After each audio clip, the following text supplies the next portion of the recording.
तर आज इथे मी छानपैकी असा गव्हाच्या पिठाचा छानपैकी असा शिरा तयार करून घेतलेला आहे। भरपूर साऱ्या टिप्स सांगितलेल्या आहेत जो की अतिशय उपयुक्त आहे हा शिरा आणि अतिशय चवदार आहे।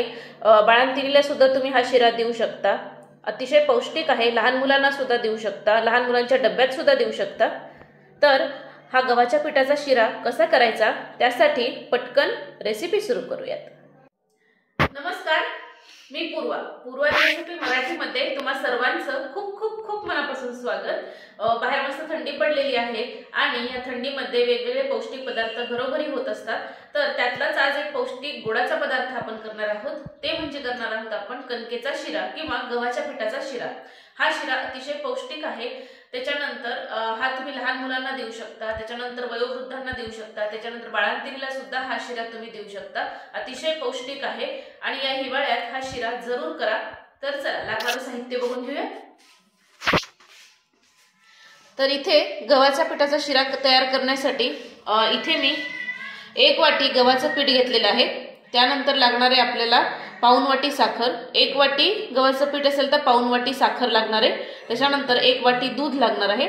त्याच्यानंतर लागणारे आपल्याला सुकामेवा, काजूचे तुकडे, बदामाचे तुकडे, बेदाणे, वेलची पूड लागणार आहे आणि आपल्याला पाव वाटी साजूक तूप लागणार आहे। तर आता सुरुवात करूयात। तर आता शिरा तयार करण्यासाठी इथे गॅसवरती एक कढई गरम व्हायला ठेवलेली आहे। आता यामध्ये आपण 1 वाटी गव्हाचं पीठ घालून घेऊयात आणि हे गव्हाचं पीठ सुरुवातीला असं कोरडं साधारण 2 ते 3 मिनिटं छानपैकी असंच भाजून घ्यायचं आहे, म्हणजे त्याच्यामधला कच्चा वास असेल किंवा कच्चेपणा असेल तो थोडासा निघून जातो। तर असंच आपल्याला सुक्कसं थोडंसं भाजून घ्यायचं आहे। हे बघा अशा पद्धतीने।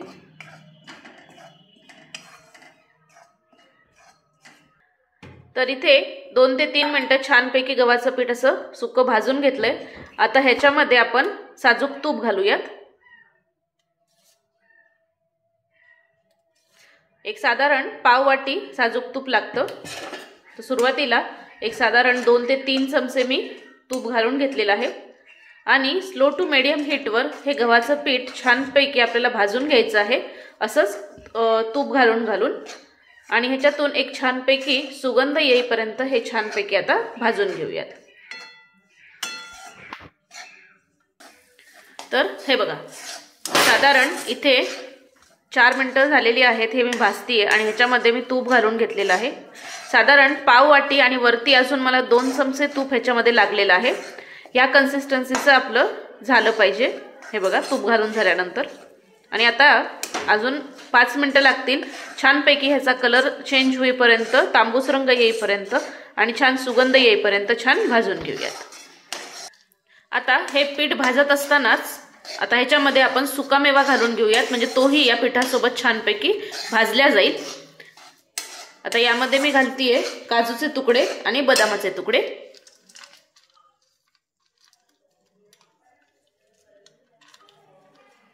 हे बघा बेदाणे नाही घालायचे, कारण बेदाणे जर घातले तर ते फुलतात आणि नंतर मग एक करपट चव येते त्याला, म्हणून बेदाणे सगळ्यात शेवटी घालणार आहे मी। तर याच्यामध्ये काजूचे तुकडे आणि बदामाचे तुकडे आता घालून झालेले आहेत। आता परत हे छानपैकी आता भाजून घेऊयात।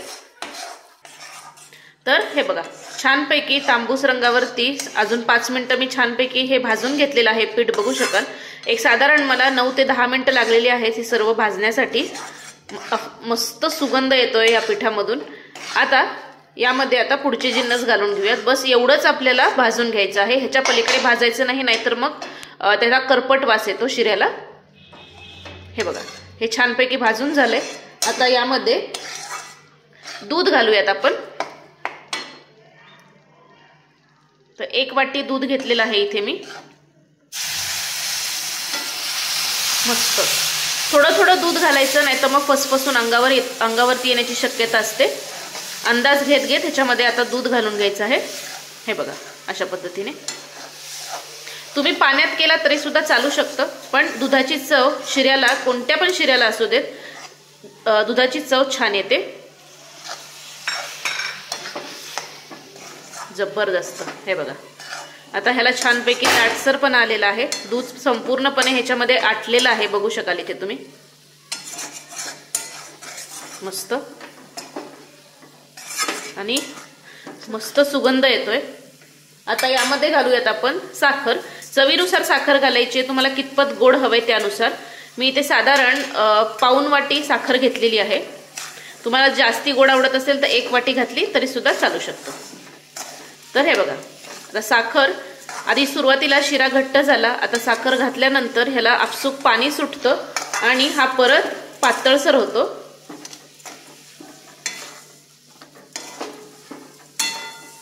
हे बघा मस्त। आता ह्याला झाकण ठेवायचं ह्याच्यावरती आणि 5 मिनिटं छानपैकी दणकून एक वाफ काढून घ्यायची। तर साधारण 5 मिनिटं छानपैकी मी झाकण ठेवलेलं आहे आणि ह्याला आता छानपैकी दणकून वाफ काढलेली आहे। बघू शकाल इथे तुम्ही, आहा जबरदस्त। आता सर्वात शेवटी, आता हे छानपैकी आपला शिरा इथे झालेला आहे। आता सर्वात शेवटी ह्यामध्ये मी बेदाणे घालून घेणार आहे। आता यामध्ये बेदाणे घालून घेऊयात आधी आपण। हे बघा जबरदस्त।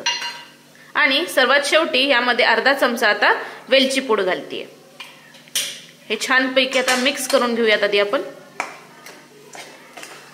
मस्त सुगंध येतोय आणि रंग, टेक्स्चर बघू शकाल इथे तुम्ही।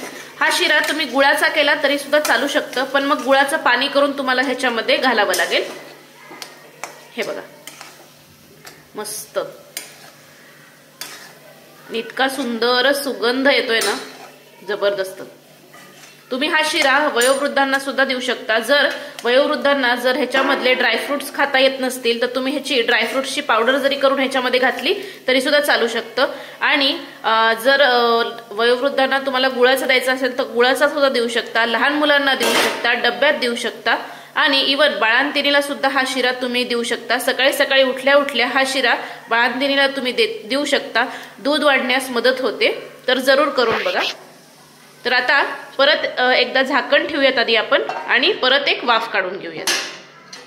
तर आता ह्याला अजून एक छानपैकी दणकून वाफ काढलेली आहे। बघू शकाल इथे तुम्ही, साधारण 2 मिनिटं झाकण ठेवलं होतं मी। आता मस्त आपला हा शिरा गरमागरम तयार झालेला आहे। बघू शकाल तुम्ही रंग, टेक्स्चर जबरदस्त आलेला आहे। आता हा शिरा आपण छानपैकी सर्व करून घेऊयात। तर अशा पद्धतीने हा शिरा छानपैकी मी सर्व करून घेतलेला आहे। बघू शकाल तुम्ही रंग, टेक्स्चर आणि चवीला हा शिरा अतिशय सुंदर लागतो खाण्यासाठी। जरूर करून बघा आणि केल्यानंतर मला कमेंट करायला विसरू नका।